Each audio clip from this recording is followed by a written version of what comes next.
Paano ba kung nawala yung pag-ibig loyalty cards? Ano ba yung gagawin? So, wala kang gagawin. What? So, by the way, kung nawala yung loyalty pag-ibig card, so, may duration siya. At first, kailangan mo ng affidavit of loss. Then, valid ID photocopy. And then, pwede kang magpa-picture sa pag-ibig, any pag-ibig branch. Pero syempre may bayad yung pag-ibig loyalty card, diba? Nagpabayad tayo.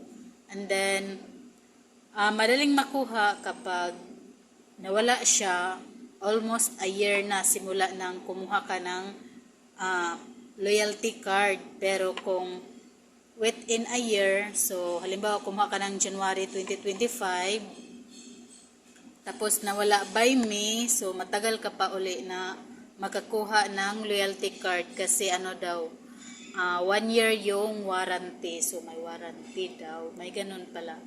So kaya yung isang kasamahan ko na wala yung ID niya, so pinabalik daw siya after 3 months. So ngayon meron naman kaming kasamahan na nawala daw yung ID card. So yun yung sagot ng pag-ibig na makakuha ka agad kapag lampas na ng 1 year simula nang kumuha ka ng loyalty card.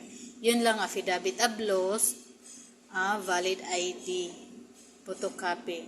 Since kailangan natin ng virtual account at kailangan yung loyalty card para makapasok tayo sa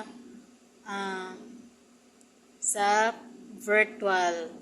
Kasi kung may virtual ka na, nawala na yung ATM, pwede mo naman ipa-block yung ATM at pwede ka naman mag-withdraw over the counter since kung alam mo yung account number. So, yun lang. That's all for now.